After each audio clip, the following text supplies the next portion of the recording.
आपल्या धाराशिव शहर काँग्रेस कमिटीच्या वतीनं अध्यक्ष अग्नेशभाई शिंदे यांच्या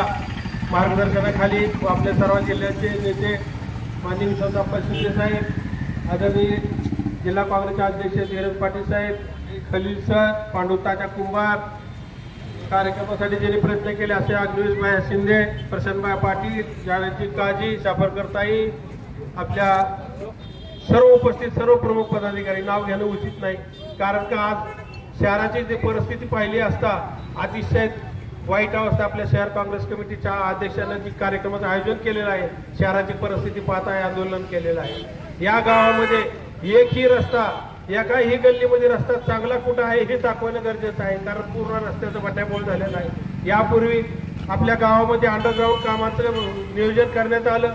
ज्या ठिकाणी अंडरग्राऊंड पाईपलाईन केली त्या ठिकाणचे रस्ते सर्व उखडले गेलेले आहेत, परंतु ज्या गुत्तेदारांनी जे काम घेतलेलं आहे त्याचं काम होतं की रस्ते पूर्ण दुरुस्त करून द्यायचं, परंतु कुठलाही रस्ता त्याने काम केलेलं नाही। आणि पाण्याची जर परिस्थिती पाहिली असती, अख्ख्या महाराष्ट्रामध्ये पाण्याचं प्रमाण एवढं मोठं झालेलं आहे, सर्व तळे, नदी, नाले, मोठे मोठे बंधारे असतील भरून वाहत आहेत, परंतु सर्व शहरामध्ये आठवड्यातून एकच वेळी पाणी होतं आणि ती पण 1 तास पाणी होतं। परंतु शहराची परिस्थिती पाहिली असेल तर कचरा कुंडीचा विषय असेल, कचरा गाडीचा विषय असेल, घंटा गाडीचा विषय असेल, चालणाऱ्या महिलाचा विषय असेल, हे गुत्तेदारीच्या माध्यमातून हे सर्व नगरपालिका काम करून घेत आहे, परंतु गुत्तेदार जगवण्याचं काम फक्त ही नगरपालिका शासनाच्या माध्यमातून करत आहे। कारण का कुठल्याही शहरामध्ये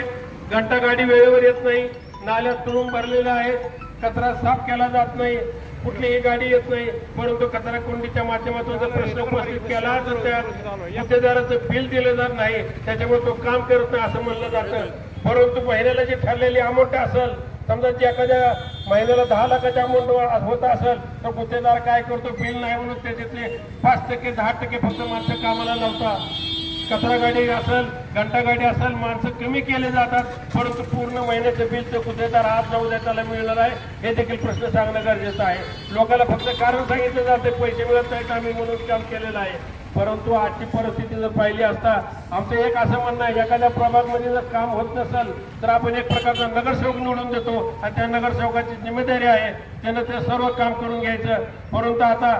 कुठल्याही पक्षाचा आमदार असेल किंवा खासदार असेल, ही सर्व लोकांनी कामासाठी त्याला निवडून दिलेलं आहे, त्यांची देखील जबाबदारी आहे, निवडून द्यायचं पण आम्हीच लोकांनी, आणि त्यांचे काम प्रश्न सुटत नसेल नगरपालिकेचे आम्हीच त्यांच्यासाठी आंदोलन करायचं, तिकीट पत्र घ्या येते लगेच प्रतिनिधींनी ठरवलं पाहिजे। आंदोलन करायचे कार्यकर्त्यांनी, आंदोलन करायचे वार्डातल्या लोकांनी, ही अशी परिस्थिती जर पाहिली तर याच्या पुढच्या काळामध्ये काँग्रेस पक्षाच्या माध्यमातून नगरपालिका असेल, कुठं जे काय लोकप्रतिनिधी काम करत असतील त्याला काँग्रेस पक्षाच्या माध्यमातून धाडा शिकवण्याची राहणार नाही, एवढं देखील आम्ही शहर काँग्रेस कमिटीच्या वतीने तुम्हाला सांगू इच्छितो। आणि आज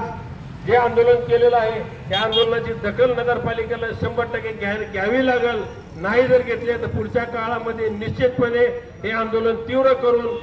पुढच्या काळामध्ये त्यांना त्यांची जागा दाखवून दिल्याशिवाय राहणार नाही, एवढंच बोलताना माझं इथं थांबतो। जय हिंद, जय महाराष्ट्र।